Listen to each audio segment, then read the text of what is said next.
October 14, 2003, began like any other humid autumn morning in the rural outskirts of a forgotten agricultural district, a place where time moved slowly and memory lingered longer than progress. The plantation lay several kilometers beyond the last paved road, surrounded by fields that had once produced cotton in abundance but now stood quiet, dry, and largely abandoned. At the far edge of that land, partially hidden by overgrown grass and leaning eucalyptus trees, stood an old stone well that had not been opened in more than 2 decades.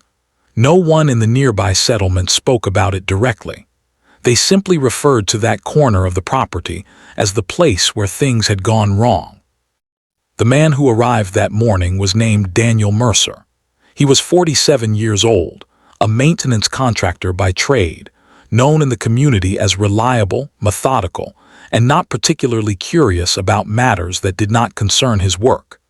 Daniel had been hired by the new owner of the plantation, a quiet investor from the city who had recently purchased the land with plans to restore irrigation and revive the fields. The contract was simple: inspect the well, determine whether it could be repaired, and provide an estimate for reopening the water supply. Daniel had lived in the region his entire life. He remembered the plantation during its productive years, when trucks lined the dirt road at harvest time and workers filled the air with noise and laughter. He also remembered the sudden closure of the property in the early 1980s, though details had always been vague. His father used to say the owners left after a financial dispute, but older residents hinted at something less ordinary. Over the years, rumors formed quietly, passed in low voices during evening gatherings. Some claimed livestock had gone missing. Others insisted a worker had vanished without explanation. Yet no official report was ever discussed publicly, and eventually the land simply faded into the background of local memory. On that October morning, Daniel parked his pickup truck near the center of the field and unloaded his tools with the calm routine of someone who had performed similar jobs hundreds of times before. The air carried a faint smell of damp soil, even though the ground had been dry for months. Birds circled above the trees but avoided the immediate area around the well. Daniel noticed this detail only briefly, then dismissed it as coincidence. His focus remained on the practical task in front of him. The well itself was constructed from heavy limestone blocks, each one worn smooth by decades of exposure to wind and rain. A rusted iron cover sealed the opening, secured by thick bolts that had not been touched since the early 1980s. Weeds pushed through the cracks around the base, and a broken pulley system hung loosely from a wooden beam above.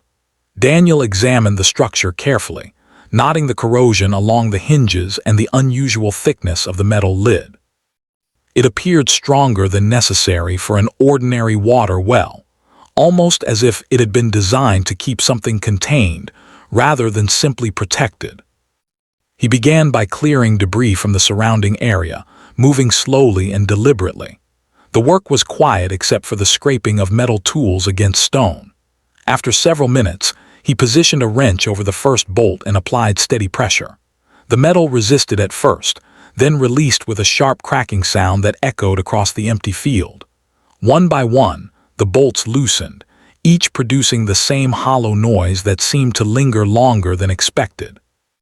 Daniel paused occasionally, wiping sweat from his forehead despite the mild temperature. By mid-morning, all 4 bolts had been removed. Only the weight of the lid remained. Daniel stood still for a moment, studying the surface of the metal. There were deep scratches along the edges, marks that did not resemble ordinary wear. Some were straight and narrow, while others curved slightly, as if made by repeated contact with a hard object from the inside. He ran his hand across the surface, feeling the uneven grooves beneath his fingers.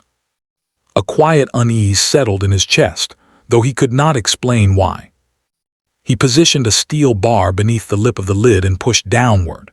The metal shifted slowly, releasing a faint grinding sound that vibrated through the stone structure. As the seal broke, a sudden rush of cold air escaped from the opening below.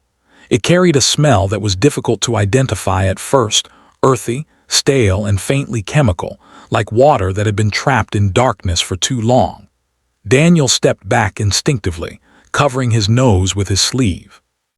For several seconds, nothing else happened. The air remained still and the field returned to its usual silence. Then gradually the odor intensified. It was no longer just the scent of stagnant water. There was another layer beneath it, heavier and more persistent, something that suggested decay rather than neglect. Daniel hesitated, uncertain whether to continue. His instructions were clear, but the sensation in his stomach told him this job might not be as routine as it had seemed. He leaned forward cautiously and lifted the lid the rest of the way. The metal scraped loudly against the stone rim before settling onto the ground beside the well. Sunlight poured into the opening, revealing only darkness below. The interior walls disappeared into shadow after a few meters, and the water level was too low to reflect any light. Daniel retrieved a flashlight from his toolbox and switched it on, directing the beam downward. At first, the light illuminated nothing unusual. The stone lining appeared intact, and a thin layer of murky water rested at the bottom. But as he adjusted the angle of the beam, something else came into view. A shape, partially submerged, positioned near the center of the well floor. It did not move, yet its outline was too defined to be natural debris. Daniel narrowed his eyes, focusing carefully. The object looked like a bundle of fabric, tightly wrapped and secured with rope that had darkened with age. Portions of the material floated just above the surface of the water, while the rest remained submerged. The rope formed several loops around the bundle, crossing over itself in a deliberate pattern. This was not the random result of discarded waste. It was intentional, purposeful, controlled. Daniel felt his heartbeat accelerate. He stepped back from the edge, lowering the flashlight slowly. For a moment, he considered replacing the lid and leaving the site exactly as he had found it. But the responsibility of his contract, and the quiet instinct that something important had just been discovered, prevented him from doing so. Instead, he reached into his pocket and removed his mobile phone. The call to the local authorities lasted less than 2 minutes. His voice remained steady, but the words came out slower than usual. He described the well, the smell, and the object at the bottom. The dispatcher listened carefully, asked a few brief questions, and then instructed him to remain at the location until officers arrived. Daniel ended the call and stood beside his truck, staring at the open well as if expecting movement from within. Within 40 minutes, 2 police vehicles approached along the dirt road, raising clouds of dust behind them. The officers who stepped out were familiar faces in the community, men who had handled minor disputes, traffic accidents, and routine patrols for years. Their expressions changed immediately when they reached the edge of the well and looked inside. One officer remained silent, while the other removed his hat and ran a hand across his forehead, as though trying to steady his thoughts. The discovery marked the first official record connected to the plantation in more than 20 years. Until that moment, the land had been nothing more than an abandoned property with an uncertain history. Now it had become a potential crime scene. The officers secured the area with temporary tape and contacted regional investigators for assistance. Word spread quickly through the nearby settlement, carried by phone calls and quiet conversations. By early afternoon, small groups of residents had gathered along the roadside, watching from a distance. It was at this point, after the first major reveal of what lay hidden beneath that sealed cover, that the investigation quietly entered public awareness. And as the story began to circulate beyond the boundaries of the small farming community, observers searching for careful documentation and measured analysis found themselves drawn to detailed case reporting. If you appreciate detailed investigations like this, you're watching Grave Files. Subscribe and join us for more real case deep dives. As the sun moved lower in the sky, a specialized recovery team arrived with additional equipment. They set up floodlights, ropes, and a mechanical winch designed for confined space retrieval. The mood around the site shifted from curiosity to controlled urgency. Each movement was deliberate, recorded in writing, and witnessed by multiple officials. A photographer documented every angle of the well before any object was disturbed. The air remained heavy with that same persistent odor, now impossible to ignore. When the retrieval line was finally lowered into the darkness, the surrounding crowd fell completely silent. Even the distant sound of insects seemed to fade, replaced by the slow mechanical hum of the winch motor. The hook descended carefully until it reached the water's surface. An investigator guided the rope toward the bundle, working slowly to secure it without altering its position. Minutes passed with almost no conversation. Then, gradually, the line tightened. The object began to rise. Water dripped steadily from the fabric as it emerged into the fatting light. The rope bindings held firm, revealing the full size of the bundle for the first time. It was larger than anyone had expected, roughly the length of a human body. The shape beneath the material appeared rigid, not flexible like loose clothing or discarded tools. Several officers exchanged brief glances, their expressions controlled but unmistakably tense. When the bundle cleared the rim of the well, the recovery team placed it carefully onto a plastic sheet spread across the ground. No one spoke for several seconds. The only sound was the steady dripping of water onto the dry soil below. Then one investigator knelt beside the object and began cutting through the outer rope with a small utility knife. Each movement was slow, precise, and documented. The final loop loosened and fell away. And in that quiet moment, as the last section of fabric began to separate, the true nature of what had been hidden inside that sealed well for 20 years prepared to reveal itself. An answer that would soon raise more questions than anyone in that town was ready to confront. The fabric resisted slightly as the investigator pulled back the first outer layer. Years of moisture had fused sections of cloth together, creating a stiff, brittle surface that cracked faintly with each movement. The smell intensified immediately, no longer subtle or ambiguous. It carried the unmistakable weight of decomposition that had been trapped in darkness for decades. Several officers instinctively stepped back, covering their noses, while others forced themselves to remain still, focused on procedure rather than discomfort. The man kneeling beside the bundle was Senior Investigator Thomas Hale, a veteran of the Regional Criminal Unit with nearly 25 years of service. He had handled homicides, missing persons, and accident scenes across multiple districts, yet his expression remained unusually rigid as he worked. Hale was known for his discipline and emotional restraint. He rarely reacted visibly to disturbing discoveries. But the way his jaw tightened in that moment suggested he understood the significance of what they were about to uncover. Another layer of cloth came loose, revealing a second wrapping beneath it, this one darker in color, possibly once a heavy canvas or tarp. It had been folded carefully, not hastily, and secured with knots that showed clear intention. Whoever placed this bundle into the well had taken time to ensure it remained contained. There was nothing careless about the preparation. Every detail pointed to planning rather than panic. Hale paused briefly and looked toward the medical examiner who had just arrived on scene. Dr. Elena Ruiz stepped forward, adjusting her gloves with steady, practiced movements. She had served the county for more than a decade and carried the calm demeanor of someone accustomed to difficult realities. Without speaking, she nodded once, signaling that the examination could continue. The final layer of canvas was peeled back slowly. What emerged beneath, it confirmed the fears that had been forming silently among the officers. Inside the bundle lay human remains. The body was partially preserved by the cool, enclosed environment of the well. Clothing clung tightly to the bones, and fragments of skin remained in areas shielded from direct exposure to water. The posture was unnatural, with the arms drawn inward and the legs bent slightly at the knees, suggesting the body had been placed into the confined space deliberately rather than falling accidentally.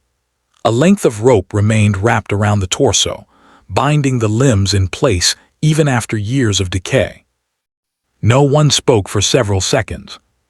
The discovery transformed the quiet farmland into an active crime scene. Dr. Ruiz leaned closer, examining the remains without touching them. Her eyes moved methodically from head to feet, noting structural details that would later guide identification. She observed the condition of the bones, the position of the skull, and the remnants of clothing that still held faint traces of color. Finally, she stood upright and addressed Investigator Hale in a low voice. "Adult male," she said. "Estimated age at death between 30 and 40. Time in the well likely many years, possibly decades." Hale nodded slowly, absorbing the information without visible reaction. He turned toward the uniformed officers and issued clear instructions to secure the perimeter more tightly. The crowd that had gathered along the road was moved farther back, and additional tape was placed around the immediate area. A temporary command post was established near Daniel Mercer's truck, where investigators began recording statements and logging evidence. Daniel himself remained seated on the tailgate of his vehicle, hands resting on his knees. He had not moved since the body was lifted from the well. His expression was distant, as though he were still trying to process the sequence of events that had unfolded in a single morning. Only hours earlier, he had expected to perform a routine inspection. Now he found himself at the center of a homicide investigation tied to a property he had known since childhood. An officer approached him quietly and asked for a detailed account of his actions that day. Daniel spoke slowly, recounting each step from the moment he arrived at the plantation to the instant he noticed the bundle at the bottom of the well. He described the unusual scratches on the lid, the smell of trapped air, and the exact time he contacted authorities. His voice remained steady, but his eyes drifted repeatedly toward the covered remains lying several meters away. As dusk settled over the fields, portable floodlights illuminated the scene with harsh white beams. Shadows stretched across the ground, creating sharp contrasts between light and darkness. The air grew cooler, and a steady wind began moving through the tall grass surrounding the plantation. Investigators continued working methodically, photographing every detail and collecting soil samples from around the well. Inside the temporary command tent, Hale reviewed historical records related to the property.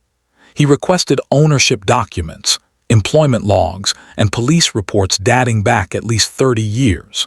The name that appeared repeatedly in those early files was Harold Whitaker, the former plantation manager who had overseen operations during the final years before the property closed.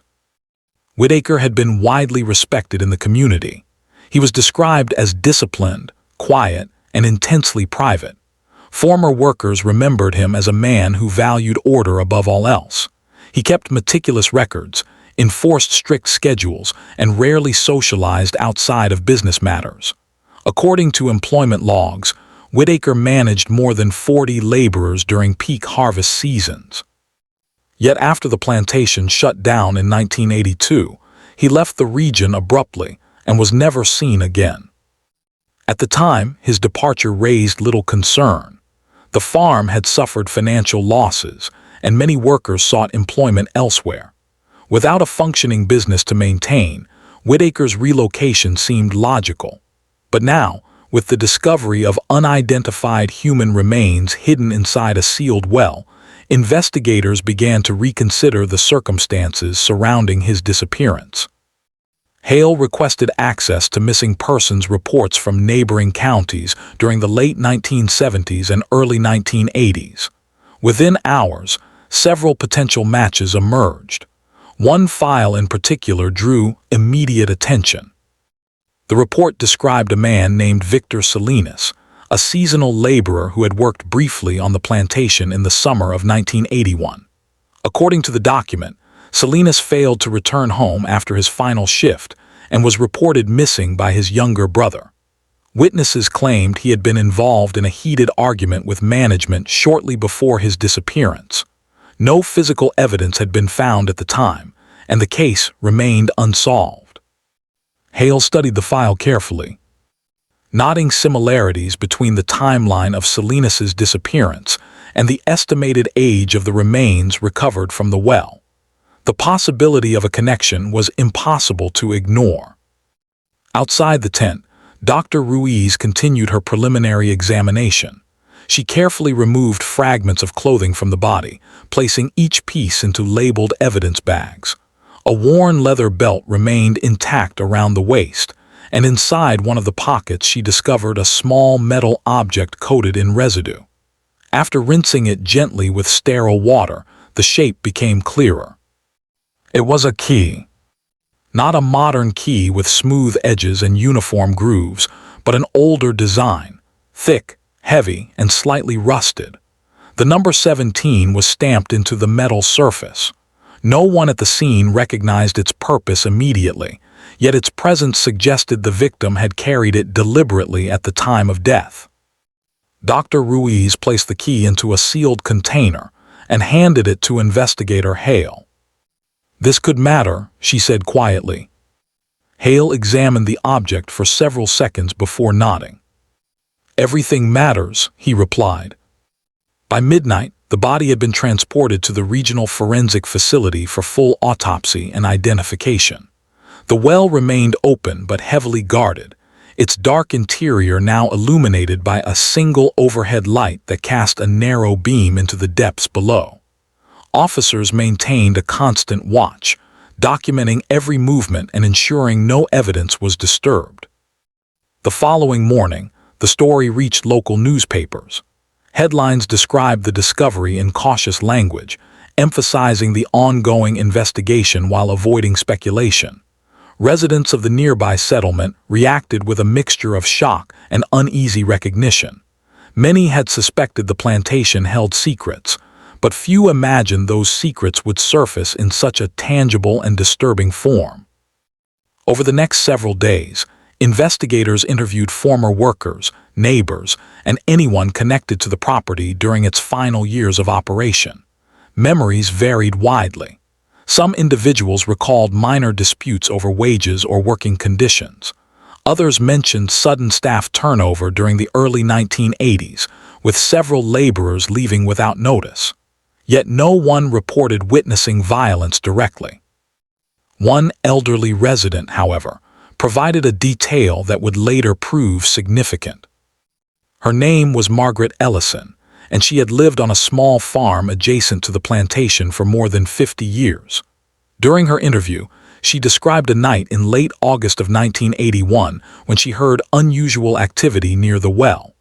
According to her statement, a vehicle engine ran continuously for several hours after midnight, followed by the sound of heavy metal striking stone. She had considered reporting the disturbance at the time, but decided against it, assuming the workers were performing maintenance. Margaret's recollection introduced a new element into the investigation: the possibility that the well had been used intentionally as a disposal site rather than an accidental burial location. As forensic analysis progressed, additional evidence began to surface. Bone examination revealed a fracture along the back of the skull consistent with blunt force trauma. The injury showed clear signs of occurring before death, indicating the victim had been struck with significant force. There were no defensive wounds on the arms, suggesting the attack may have happened suddenly, without warning. The discovery shifted the case firmly into the category of homicide. Investigators returned to the plantation with renewed urgency, searching the surrounding land for additional clues. Metal detectors scanned the soil near the well, and ground-penetrating equipment mapped the area beneath the surface. Several small items were recovered, including fragments of rope similar to those found around the body, and a rusted shovel head buried approximately 2 meters from the well's edge. Each piece of evidence deepened the mystery. Who had placed the body inside the well? Why had the crime remained hidden for so many years? And perhaps most unsettling of all, was this the only victim concealed on that silent stretch of land? As the investigation expanded, officers began to consider a possibility that had not been discussed publicly but weighed heavily on their minds. If one body had been hidden successfully for 2 decades, there was no guarantee the well, or the surrounding property, contained only a single secret. The quiet plantation, once dismissed as an abandoned relic of the past, had become the center of a growing investigation whose true scope was still unknown. The second week of the investigation began under a sky that remained unusually gray for that time of year. A steady wind moved across the open fields surrounding the plantation, flattening patches of dry grass and carrying dust along the dirt road that led to the property. By then, the area no longer resembled an abandoned farm. Police vehicles, forensic vans, and portable lighting towers had transformed the once silent land into an organized, controlled operation zone. Officers rotated in shifts, maintaining a constant presence both day and night.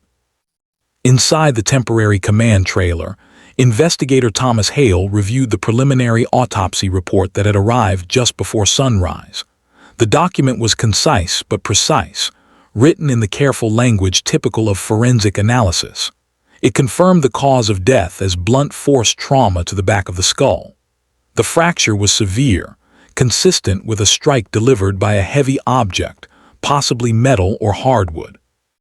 The report also noted evidence of binding around the wrists and torso prior to death, suggesting the victim had been restrained. There were no signs of healing around the injury.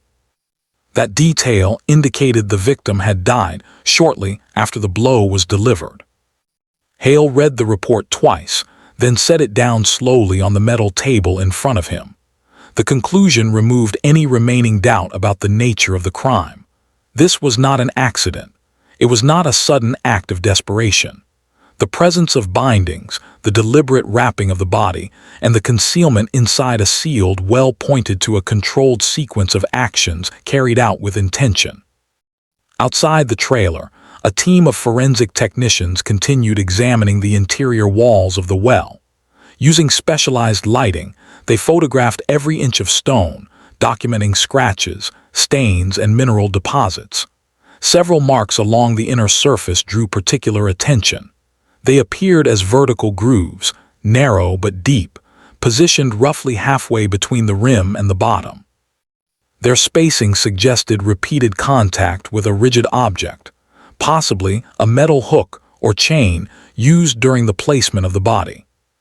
One technician measured the distance between the grooves and recorded the results carefully.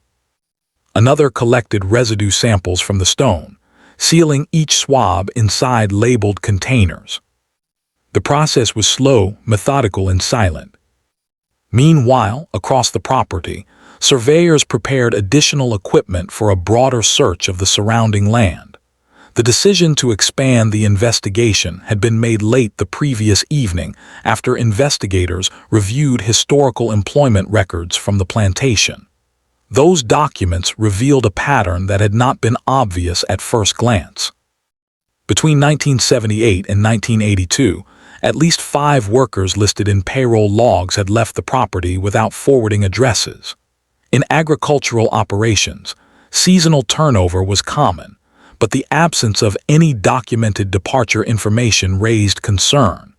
When investigators cross-referenced those names with regional missing persons reports, 2 partial matches emerged. Neither case had been resolved.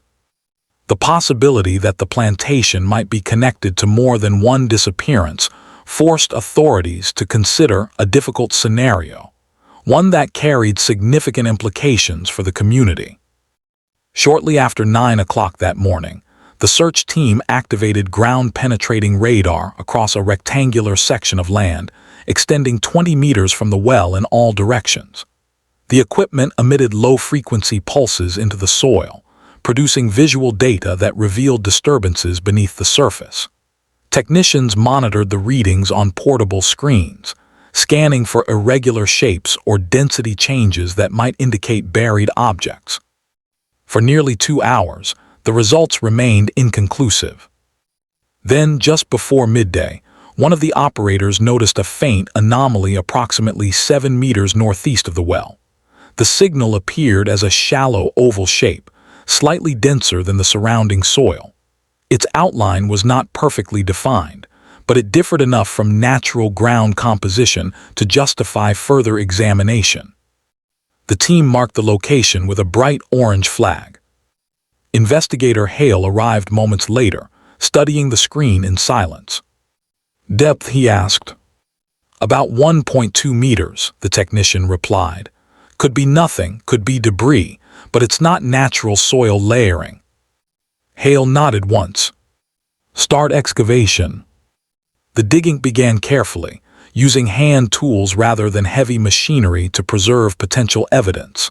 Officers worked in pairs, removing thin layers of soil and placing them onto plastic sheets for inspection. Each movement was deliberate, measured, and recorded by a camera positioned on a tripod nearby. The first 30 minutes produced only compacted dirt and scattered stones. After an hour, the color of the soil began to change. A darker layer emerged beneath the surface, slightly moist despite the dry conditions above. The texture was looser, suggesting the ground had been disturbed at some point in the past. One officer paused and brushed away a small clump of earth near the center of the excavation area. A fragment of fabric became visible. The material was faded and brittle, but its woven pattern was unmistakably artificial. The officer froze, holding his position while another technician photographed the discovery from multiple angles. No one spoke. The tension in the air grew heavier with each passing second. Carefully, they continued removing soil around the fragment. Within minutes, the outline of a larger object began to form. It was not a full body, at least not immediately recognizable as one. Instead, the excavation revealed a cluster of bones arranged in a compact grouping, partially wrapped in what remained of a decayed blanket. Unlike the remains recovered from the well, these bones were not tightly bound. They appeared to have been placed directly into the ground without extensive preparation. Dr. Elena Ruiz was called to the site immediately. She approached the excavation pit with the same composed demeanor she had maintained since the investigation began. Kneeling beside the exposed bones, she examined their position and condition without touching them. Her eyes moved slowly across the structure, measuring proportions and noting the arrangement. After several moments, she spoke quietly. "Human remains," she confirmed. "Smaller frame than the first victim, possibly female, will need full analysis to be certain." The statement spread quickly among the officers standing nearby. 2 bodies, 2 separate burial locations, 2 deliberate acts of concealment. The discovery shifted the investigation from a single homicide to the possibility of a pattern. Back at the command trailer, Hale updated the incident board with new information. The map of the plantation now displayed 2 marked locations, the well and the excavation site. Red lines connected the points, forming a visual representation of the growing case. He studied the board for several seconds before turning toward his deputy investigator, Maria Chen. "We need to revisit every missing persons file connected to this property," he said. "No assumptions, no shortcuts." Chen nodded, already reaching for a stack of folders. That evening, forensic specialists completed the recovery of the second set of remains and transported them to the regional laboratory. Preliminary examination suggested the individual had been buried for roughly the same length of time as the first victim. Clothing remnants indicated modest work attire, consistent with laborers employed on the plantation during the early 1980s. Inside one pocket of the decayed fabric, technicians discovered a small object wrapped in cloth. A pendant. The metal surface was tarnished but intact, shaped into a simple oval frame containing a faded photograph. The image inside showed a young woman standing beside a wooden fence, smiling slightly at the camera. The background resembled farmland, though the exact location could not be determined. On the back of the pendant, a name had been engraved. Lucia. No last name. No date. Just a single word. When Hale received the report, he leaned back in his chair and closed his eyes briefly. The discovery of a personal item with a name transformed the remains from anonymous evidence into a human story. Somewhere, there had been a family searching for answers. Somewhere, a disappearance had remained unresolved for more than 20 years. The investigation entered a new phase. Detectives began contacting regional archives, church registries, and municipal records in an effort to identify anyone named Lucia who had worked on or near the plantation during the early 1980s. The search required patience and precision. Many records from that era were incomplete, handwritten, or stored in deteriorating conditions. Yet piece by piece, information began to surface. 3 days later, a potential match appeared in a missing persons report filed in 1980. The individual was listed as Lucia Navarro, age 26, seasonal farm worker, last seen traveling to temporary employment on a rural plantation approximately 40 kilometers from her hometown. According to the report, she had planned to send money back to her family after the harvest season. Her disappearance was reported by her older sister when no letters or payments arrived. The case had received minimal attention at the time. Resources were limited, and transient laborers often moved between farms without notice. Authorities assumed she had relocated voluntarily. Now, more than 2 decades later, that assumption no longer seemed credible. As investigators assembled timelines and cross-referenced records, a disturbing pattern began to emerge.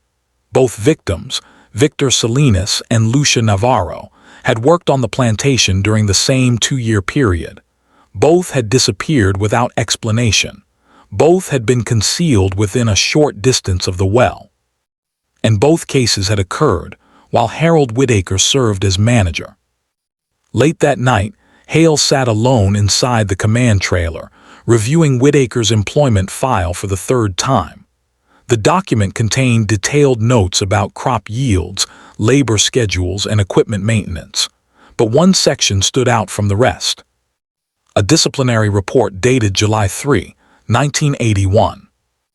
The report described an argument between Whitaker and a male worker regarding unpaid wages. The confrontation had escalated quickly, ending with the worker threatening to report management to local authorities. The name of the worker had been partially erased from the document, leaving only the first initial, V. Hale stared at the faded ink for several seconds. Victor. The connection was not yet proven, but the implication was difficult to ignore. He closed the file slowly and looked toward the window of the trailer. Outside, the floodlights cast long shadows across the field, illuminating the well in the distance.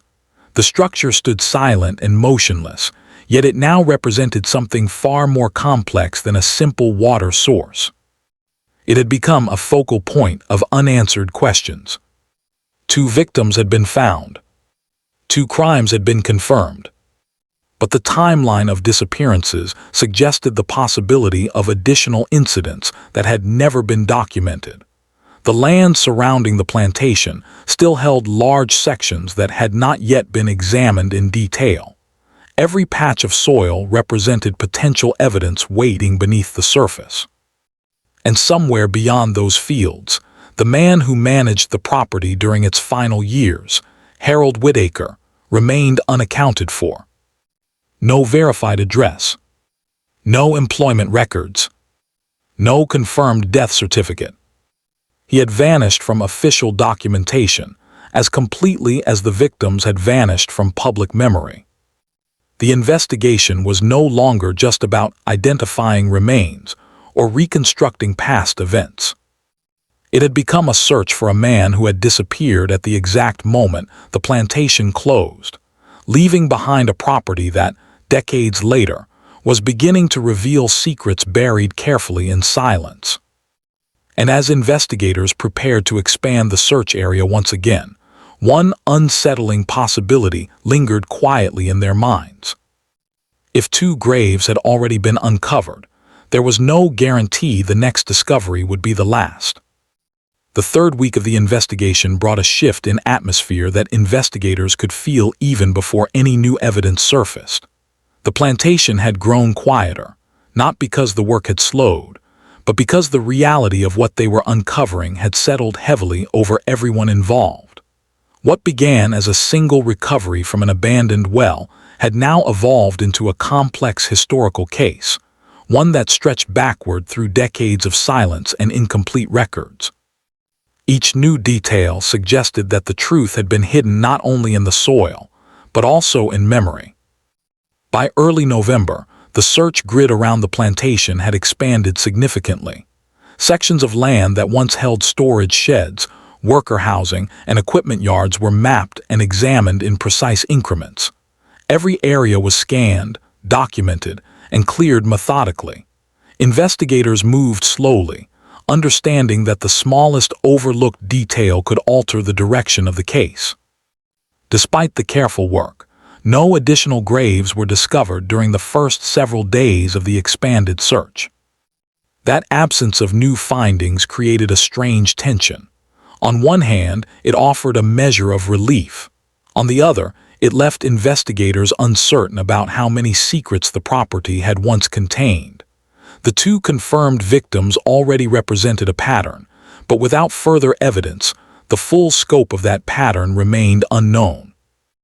Inside the forensic laboratory, Dr. Elena Ruiz completed the final identification process for the second set of remains. Dental records and bone measurements confirmed what investigators had suspected. The remains belonged to Lucia Navarro. The confirmation transformed the pendant recovered from her clothing into more than a personal object. It became the final link between a missing persons report filed 23 years earlier and the evidence now resting on the laboratory table. When officials contacted Lucia's surviving family members, the response was quiet and restrained. Her older sister, now in her late 50s, had never stopped believing that something terrible had happened. For years, she had kept Lucia's photograph in a small frame near the entrance of her home, refusing to accept the idea that her sister had simply disappeared. Now, after more than 2 decades of uncertainty, she finally had an answer. The news reached the community surrounding the plantation within hours. Residents who had once spoken about the property only in whispers now discussed it openly, sharing memories that had been buried alongside the land's history. Some recalled strange late-night activity during the final years of operation. Others remembered workers leaving abruptly without collecting their wages. A few admitted they had always suspected wrongdoing but lacked evidence to support their concerns. Among those who came forward was a retired mechanic named Samuel Ortega. He had serviced vehicles for the plantation during the early 1980s and remembered a detail that had not been mentioned in any official record. According to Samuel, Harold Whitaker owned a heavy iron tool commonly used for fence installation, a long-handled post driver with a thick cylindrical head. The tool weighed several kilograms and was capable of delivering significant force when swung downward. Samuel described it as Whitaker's preferred instrument for maintaining property boundaries. He carried it frequently, even when other workers were available to handle manual labor. Investigators immediately recognized the potential connection. A heavy, blunt object, consistent with the skull fracture identified during the autopsy. The detail strengthened the growing theory that Whitaker had not only managed the plantation, but had also used his authority and isolation to control those who worked under him. Disputes over wages, housing, or employment status could escalate quickly in such an environment, especially when workers depended on the job for survival. If a confrontation turned violent, the remote location of the property provided an opportunity to conceal the outcome. Still, one critical question remained unanswered. Where was Harold Whitaker? For more than 3 weeks, investigators had searched national records, financial databases, and property registries without success. There was no verified employment history after 1982, no driver's license renewal, no medical records, no death certificate. It was as if Whitaker had stepped out of public life entirely on the same day the plantation closed. Then late one afternoon, a breakthrough arrived from an unexpected source. A clerk working in a distant county archive discovered a handwritten document while reviewing property tax records from the mid-1980s. The document listed a transfer of ownership for a small parcel of land located nearly 300 kilometers away from the plantation. The buyer's name was written in careful cursive: Harold Whitaker. The purchase date was October 1983, approximately 1 year after the plantation ceased operations. The location of the property was remote, situated near a narrow stretch of woodland far from any major town. According to the record, the land contained a single wooden cabin and a shallow water well. Taxes on the property had been paid regularly for 6 years, then stopped abruptly in 1989. After that point, the parcel remained untouched, eventually reverting to state control due to non-payment. Within hours of receiving the information, investigator Hale organized a small team to travel to the site. The journey took most of the following day. As the vehicles approached the coordinates listed in the archive record, the landscape grew increasingly isolated. Dense trees lined the dirt road, blocking sunlight and muffling sound. The air felt cooler beneath the canopy, and the ground remained damp despite clear weather. When the team finally reached the property, they found the cabin exactly as described: small, weathered, and partially collapsed along one side. The structure showed signs of long-term neglect. Windows were broken, the roof sagged inward, and vines had crept across the exterior walls. No vehicle tracks or footprints disturbed the soil surrounding the building. The silence of the place was complete. Officers approached cautiously, documenting the scene before entering. Inside the cabin, dust covered every surface. A wooden table stood near the center of the room, surrounded by 2 mismatched chairs. In one corner, a rusted stove leaned against the wall. Shelves held scattered tools, jars, and bundles of old newspapers dated between 1984 and 1988. There was no sign of recent activity, but there was evidence that someone had lived there for several years. As investigators continued searching the interior, one officer noticed a locked metal trunk positioned beneath the window. The container showed less corrosion than the surrounding objects, suggesting it had been sealed tightly. Using bolt cutters, the officer removed the latch and lifted the lid slowly. Inside the trunk lay a collection of documents, clothing, and personal items arranged with unusual care. Among them were payroll records from the plantation, handwritten notes detailing worker schedules, and several envelopes containing cash that had long since lost value due to currency changes. At the bottom of the trunk rested a leather-bound notebook. Investigator Hale removed the notebook and opened it carefully.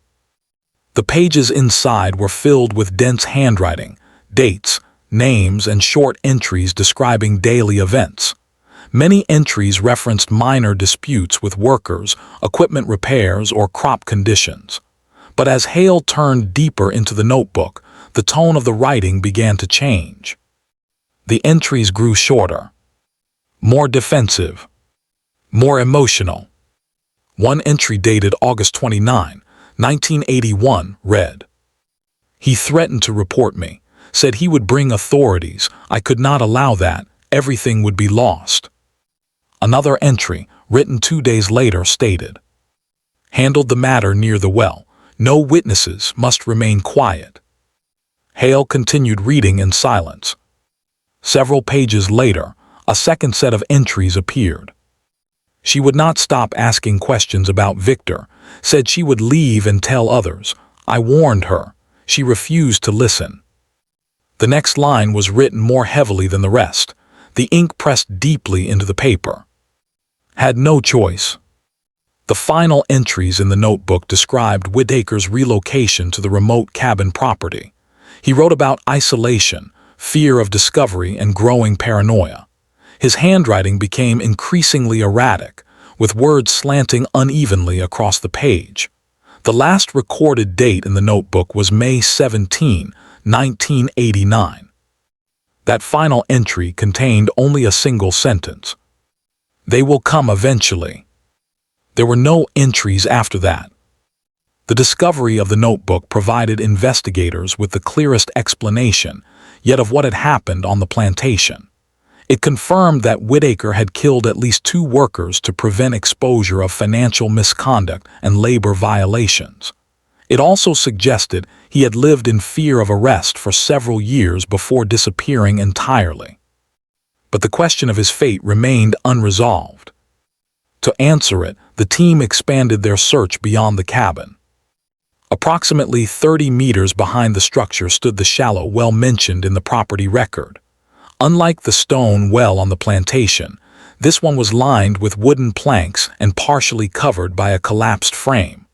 Leaves and debris filled the opening, creating the appearance of abandonment. Given the history of the case, investigators approached the well with extreme caution. Using portable lighting, they cleared the surface debris and lowered a camera into the opening. The device transmitted live video to a monitor positioned nearby. For several seconds, the screen displayed only darkness and drifting dust particles. Then the camera reached the bottom. A shape appeared within the beam of light. Still, unmoving, human. The remains were positioned upright against the interior wall, partially submerged in shallow water. Clothing fragments clung to the bones, and a belt remained fastened around the waist. There were no bindings, no signs of struggle. The posture suggested the individual had entered the well voluntarily or had fallen without resistance. Dr. Ruiz studied the video feed carefully. "Based on the condition of the remains," she said, "this individual has been here for many years, possibly since the late 1980s. Investigators exchanged quiet glances. The conclusion formed almost immediately. Harold Whitaker had died alone on his own property.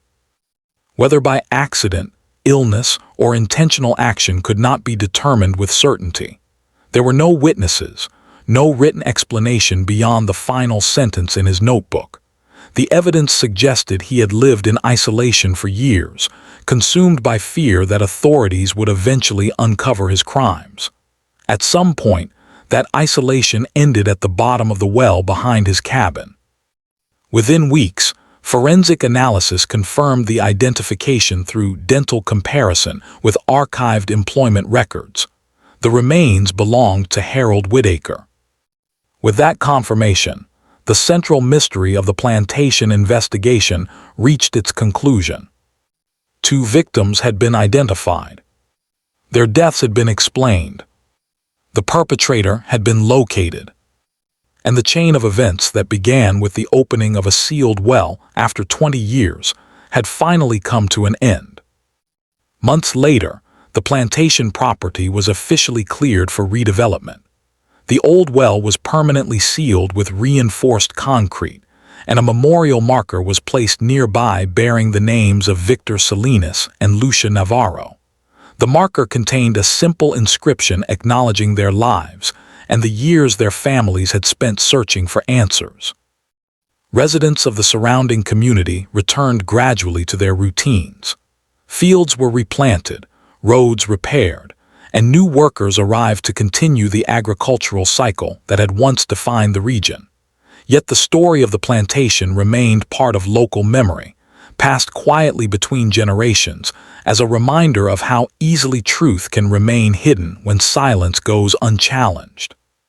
The investigation file was eventually closed, archived among thousands of other cases documented over the years.